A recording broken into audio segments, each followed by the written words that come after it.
सगरमाथाको देश नेपालले जलवायु परिवर्तनको बहसलाई एउटा नयाँ मोड दिन खोजिरहेको छ। उसले विश्वलाई एउटा बिल्कुलै फरक सन्देश दिन खोज्दैछ। तर के हो त यो सगरमाथा संवाद र यसले साँच्चै काम गर्ला त?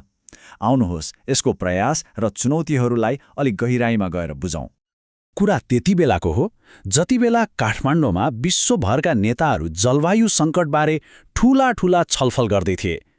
ठिक त्यही समय हिमालको एउटा विकट गाउँमा चाहिँ एउटा डरलाग्दो वास्तविकता घटिरहेको थियो।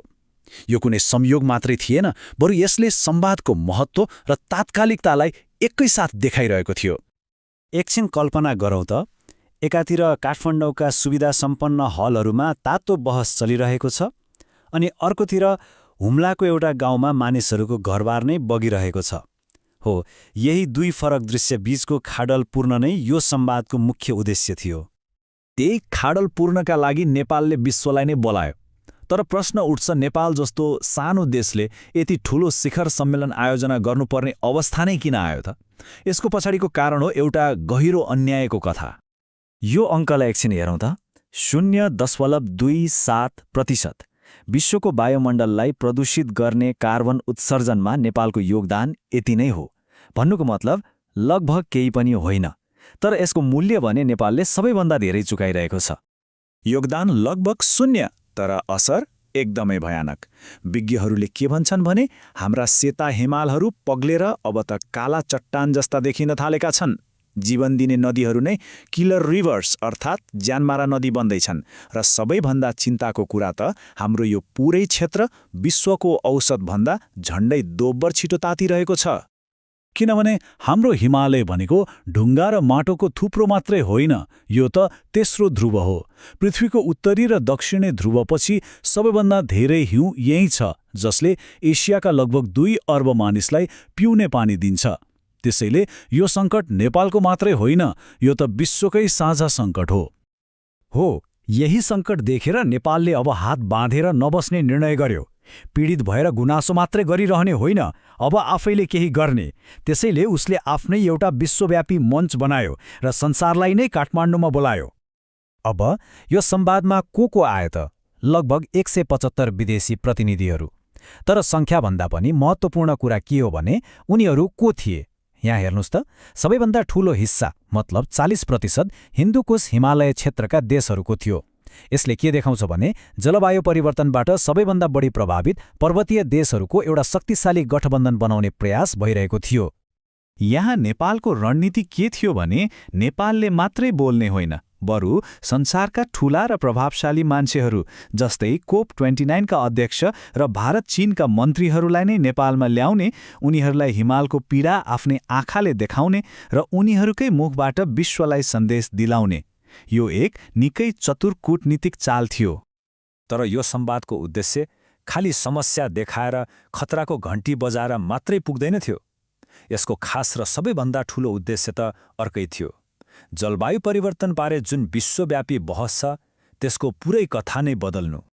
हेर्नुहोस्, वर्षौंदेखि नेपाल जस्ता देशहरूले के भन्दै आएका थिए? हामी पीडित भयौं, हामीलाई क्षतिपूर्ति चाहियो। तर यो संवादले यो पुरानो कथालाई पल्टाइदियो। अबको नयाँ कथा के हो त? हामी पीडित होइनौं, हामी त योगदानकर्ता हौं, हामीलाई क्षतिपूर्ति होइन, पुरस्कार चाहियो। अनि यो नयाँ सोचको मुटु नै यही भनाइ थियो। यसको सोझो अर्थ के हो भने नेपालले विश्वलाई सित्तैमा दिइरहेको पर्यावरणीय सेवाहरू जस्तै स्वच्छ हावा, पानी र जैविक विविधताको अब सम्मान हुनुपर्छ। अब नेपाल सहयोग माग्ने होइन, बरु विश्वको प्रकृति जोगाउने एक महत्त्वपूर्ण संरक्षक हो भन्ने भाष्य बनाउने प्रयास गरियो। र यो खुक्रो दाबी मात्रै होइन, यसको पछाडि बलियो आधार पनि छ। जस्तै कि नेपालले आफ्नो 45% भन्दा बढी भूभाग वनले ढाकेको छ, बाघ र गैंडा जस्ता दुर्लभ जीवजन्तुको संरक्षण गरेको छ, र अर्बौं मानिसको पानीको स्रोत त्यो तेस्रो ध्रुवलाई जोगाएर राखेको छ। यो सबै गरेर उसले सम्पूर्ण ग्रहलाई नै फाइदा पुर्याइरहेको छ। त्यसैले यो सित्तैको सेवा होइन, यसको मूल्याङ्कन र आर्थिक पुरस्कार हुनुपर्छ।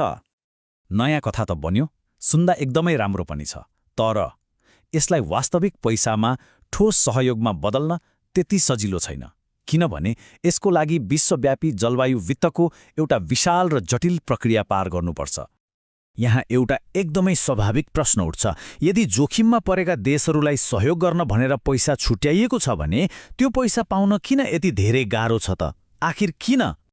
यसको जवाफ लुकेको छ यो प्रक्रियाको जालोमा। विज्ञहरूले के भने त्यो हानि तथा नोक्सानी कोष भन्ने छ, तर त्यहाँबाट पैसा निकाल्नु भनेको फलामको चिउरा चपाउनु जस्तै हो।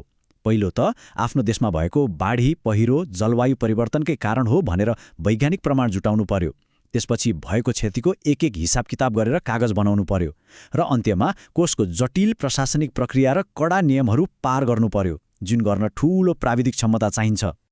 तर चुनौती अन्तर्राष्ट्रिय स्तरमा मात्रै छैन। संवादले के कुरामा जोड दियो भने यो लडाईँ दुईवटा मोर्चामा लड्नुपर्छ। एउटा बाहिर विश्वमञ्चमा अनि अर्को आफ्नै घरभित्र। यसको मतलब के हो भने बाहिर विश्वमञ्चमा गएर ठूला माग राख्नुभन्दा पहिले आफ्नै देशमा त्यसको लागि बलियो तयारी र राजनैतिक प्रतिबद्धता चाहिन्छ। यो दुईवटा कुरा अलग होइनन्, एकअर्कासँग जोडिएका छन्। यो कुरामा संवादमा धेरैले जोड दिए। अब देशभित्रका चुनौतीहरू के छन् त? संवादमा उठेका कुराहरू अनुसार जबसम्म राजनीतिक दलहरू एकजुट हुँदैनन्, जबसम्म यो विषयलाई केवल वातावरण मन्त्रालयको एउटा गुनामा सीमित नराखेर राष्ट्रिय सुरक्षा र अर्थतन्त्रको मूलधारमा ल्याइँदैन, तबसम्म बाहिरको लडाईँ कमजोर हुन्छ। संवादकी एक प्रमुख सहजकर्ताको यो भनाइले नै स्थितिको गम्भीरतालाई प्रष्ट पार्छ। यो जलवायु परिवर्तन होइन, यो जलवायु आपतकाल हो र यस्तो आपतकालको सामना गर्न दुवै मोर्चामा उत्तिकै तयारी र तत्परता चाहिन्छ। र अन्त्यमा यो संवादबाट एउटा निचोड निस्कियो। विश्वको छानोबाट एउटा साझा र स्पष्ट सन्देश गयो। पहाडहरूलाई बचाउनु भनेको मानव भविष्यलाई नै बचाउनु हो र यसको लागि विश्वव्यापी एकताको खाँचो छ। सगरमाथा संवादले पहाडहरूको आवाजलाई त पक्कै पनि बुलन्द गरेको छ, तर अबको सबैभन्दा ठूलो र महत्त्वपूर्ण प्रश्न यही हो। हिमालय त बोलिरहेको छ, के विश्व साँच्चै सुन्नको लागि तयार छ त?